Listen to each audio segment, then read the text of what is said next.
Hey, it's the Monday Morning Podcast for Monday, March 12th, 2018. How are ya? We are joined with two special guests today, Jack St. Louis and Mr. Lee. Hello. Hello. Hello, good morning. So, why did you become a physicist out of all these job options there is? So I guess I'll address the physics part. Maybe there's a physics and a teacher part, right? So, I have always been just curious about the world. Just some sort of innate curiosity, which is, I don't know, maybe unusual in that no one in my life really catalyzed that I, can point to specifically. But I always just wondered how things worked. When I was maybe 12 or something, I remember vaguely pulling apart stereos and just wondering, how does this thing make sound? Plugging this into a wall and somehow there's sound coming out. I just didn't understand what was happening there. And as I moved more in towards, I guess, your age, 16 and 17, I really became interested in philosophy as well, and how we know about really our own thinking and how we can understand the world, and just the sheer process of how do I know what I know became a really interesting question. And I really wanted to actually study philosophy, but I felt that maybe a more what I'd call grounded approach or a subject that really has some tangible understanding of reality is physics. Philosophy, you go through the ages and you find ideas change here and there and the other. But physics, on the other hand, seems to have some real solid ideas about the way the world works. So that got me interested, and of course, I started reading a little bit about quantum mechanics and special relativity at that time, and I found it fascinating because it was so really weird, saying that the world is really weird, and that fascinates me. I'm interested in weird ideas and strange things and fringe science. So I think that got me interested in physics. Teaching, I never wanted to be a teacher when I was in college. I swore that would be the last thing I would ever do. For us too. Yeah. I think a lot of people feel that way. I thought I wanted to do something in research oriented towards astrophysics. That's what brought me really to Tucson originally, to go to graduate school, and it's a well-known area for astronomy and the interplay of physics and astronomy. And I did that, and part of the requirements is you have to work as a teaching assistant your first year as a graduate student, and then after that you move on to doing research as a research assistant. And once I moved on to doing research, I pretty much found the work really tedious, which I thought research was generally going to be very exciting day to day, but it really for me at least, it was really mundane and involved a lot of just coding on a computer in a room alone all day long for 8 hours. That really wasn't that interesting to me, and I kind of yearned for those times that I was able to just discuss the ideas, and maybe really not even in a practical way. That really I became more understanding of my own motivations, that I really didn't care to apply these ideas in any real sense, more like an engineering perspective, just more interested in the pure ideas. So it's going back to that notion of philosophy once again. So I liked teaching, and at that point I thought I would work towards getting a job at Pima College actually, and I was teaching there. I taught there for several years and taking on a massive load of courses, and well, one thing or another, it didn't really pan out, and I'm actually really quite glad it didn't. And I sort of wound up here at Basis through a friend who was a graduate student at the university, and really have enjoyed it ever since, I guess. So for any of these questions, just so you know, if you don't want to answer, if it's too personal, you don't have to answer. But I think as a class we've noticed that you have some tattoos, and do these have any special meaning to you? Yeah, I think you guys will also find that your personality is likely to change over time, and you may already notice that. And so, yeah, some of these just are kind of like sticky notes, reminding me of who I was at one time, and what really was an overarching outlook on my life at that point. I often talk to people about my hobbies, and I don't really say that I have hobbies so much as obsessions. And I think that's just the way that my mind works. I kind of, if I find something interesting, I will maybe overdo it to really go into that thing and throw my full heart at it, to really, to just experience it to the full. So, yeah, I think, some of one of my obsessions was martial arts, and that was a good long decade plus or something of my life. And I think maybe if you don't study it or just tangentially, you get a different feel for it. For me, just like all the other hobbies or obsessions, it really comes back to me as a mental exercise in what I can learn about myself and the world through this particular avenue. So it's not about fighting or self-defense or any of that. It's really much more of an inward journey. I'm very introverted, which may not come across, but I am extremely introverted. So yeah.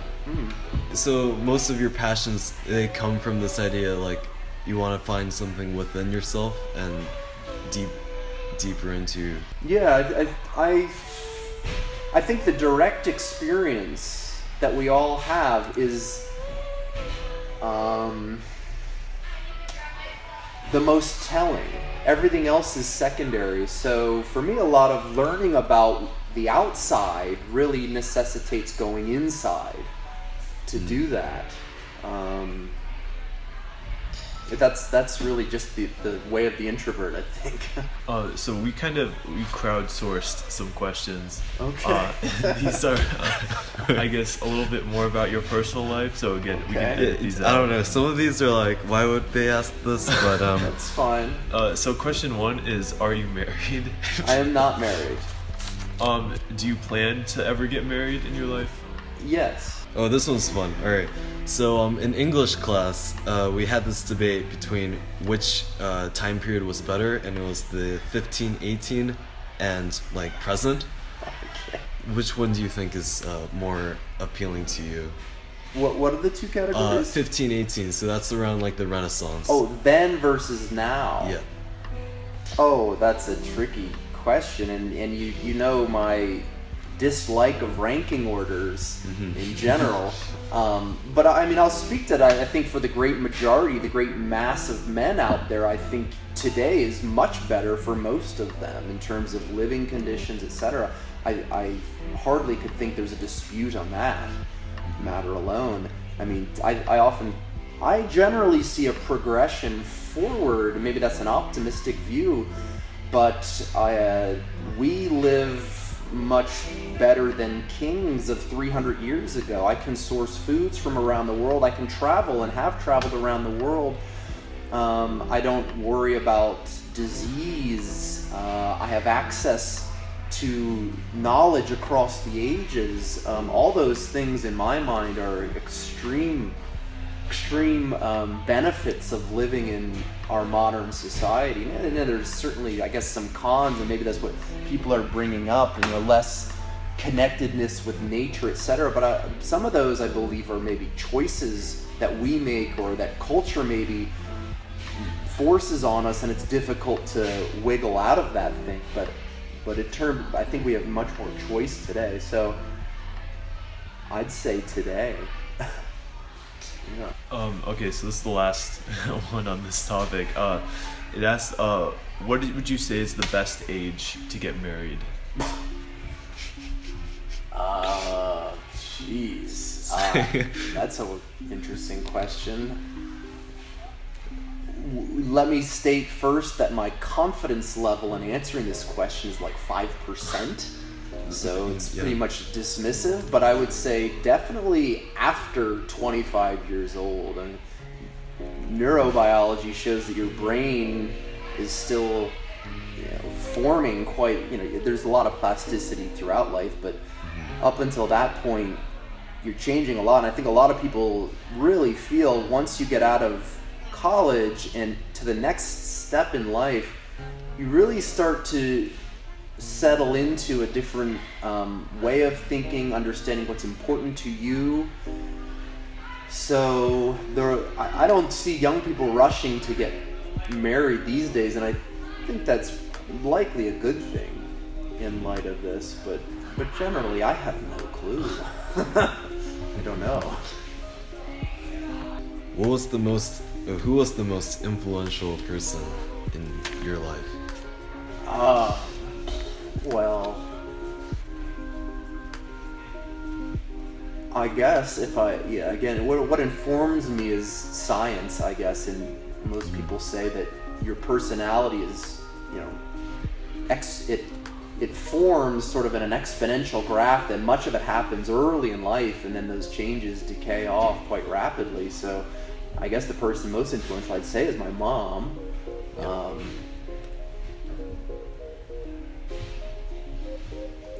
I don't know, beyond that, I mean, biologically speaking, I think there's something to be said there, of course.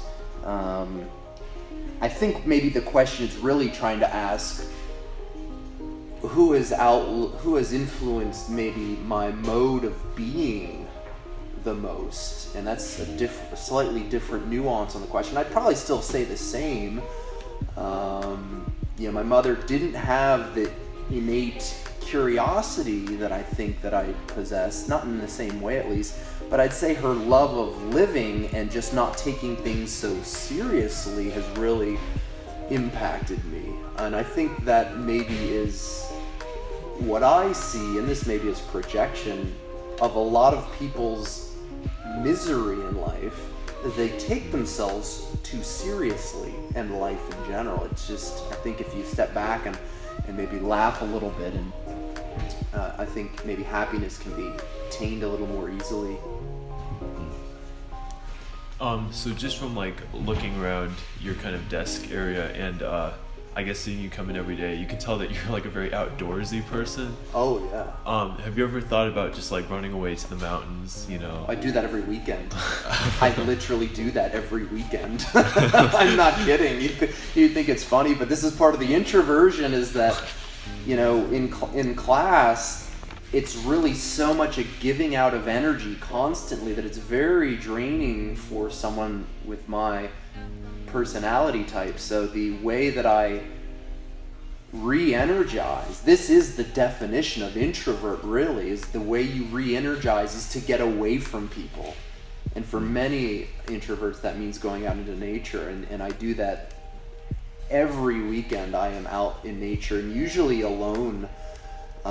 This weekend I went and I did like a 14-mile trail run up the mountains and down the mountains, no one out there, that re-energized. For many people that would be, I'm so tired, but for me that actually gave me energy in a deeper sense, a mental, psychological, sort of spiritual energy, that I could come back and then meet with you guys and talk about all this stuff again. I think our society is really extroverted and celebrates extraversion, and there's something to be said about businesses needing to, be extroverted in some sense. So the introvert is not all that held in high esteem, and often thought of as a recluse, a hermit, a madman or something. Maybe we just see things differently than other people because we've looked in other places for knowledge, I think. I guess I hope in our society that more of that is, maybe more people will take up that mode of being. I think it's a very useful one. So what would you say is like, you do like a lot of like, I guess like strenuous physical activities. So have you ever gotten like injured doing one of those? Oh yeah. Like seriously, or like? I remember, you broke like both of your arms, and I remember you were teaching. Oh yeah.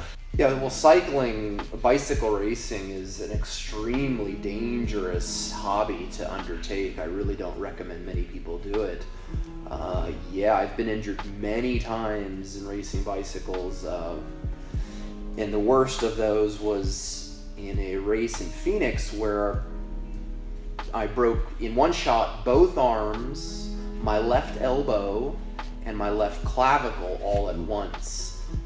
So yeah, that was sort of a horrific crash, and you know, the stubbornness of myself. I told this story maybe before to you guys, that I refused an ambulance to take me to the hospital, and I drove myself to the hospital, which was about 25 minutes away, and I drive a stick shift.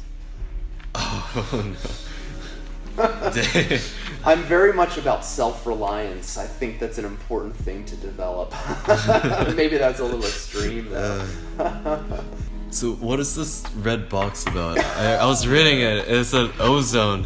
And I thought it was some speaker, but I don't know anything about ozone. It's just an air filter. It's an air, just because I think in this building it's the airflow is not very good, and you know, sicknesses propagate through you guys and through the teachers really rapidly. It's it's maybe to try to stave that off somewhat as best I can. Should we move on to this question, or do you want to? Yeah, sure, that's fine. Okay, so I think this is our final question. Okay. And for when you look at students, what do you think is the best advice for success as a scholar?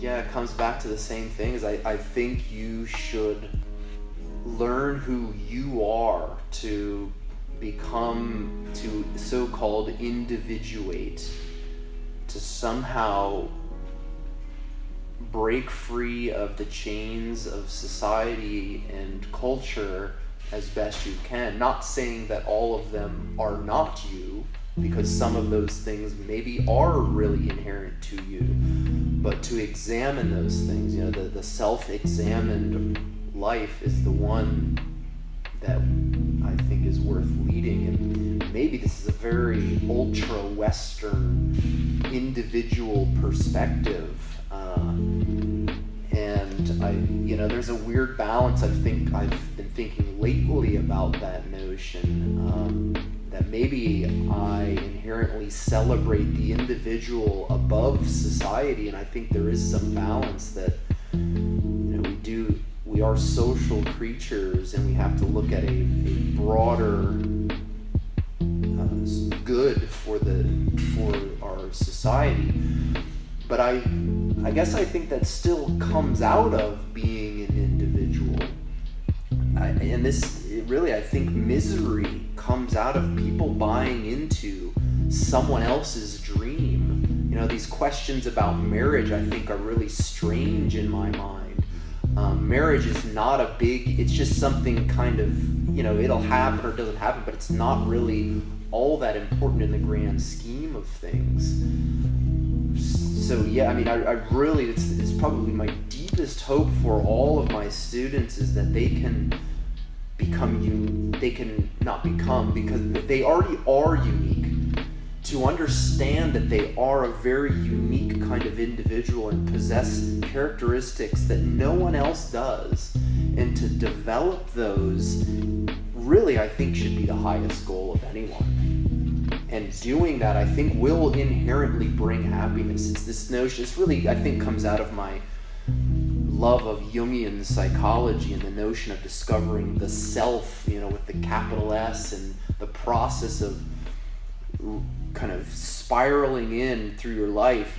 You try new things, and this is kind of my obsessions and hobbies. I try new things and I learn something new about myself, and that's a new aspect of me I didn't know before, and that really, I think, does lead to what I think your highest goal should be. Not money, not power, not people saying, "Oh, you're really smart." It's to be happy, whatever that is. Let's see. Oh, yeah, remember when you told us that we should be more interesting? Well, not in that way, but just not boring as we are, as in the class. Quiet. It's yeah. Not boring, but quiet. I think I don't know you because I think there's a real pressure, and it's this institution cooks up a pressure, really, and I get that. And even, you're in an AP physics class, pressure even more, right, to do well. So yeah, that's tough, but I just don't know who many of you are. I have no clue. All I get is a warm body in the room with tests coming at me to grade once in a while, but who are you? I don't know. And that's not true of everyone, but this class in particular the group seems in particular to that, and those things ebb and flow as we see as teachers. But so I interrupted you. Sorry. Well, have you improved in any way? Because I've noticed some effort to change, but I haven't noticed too big of a.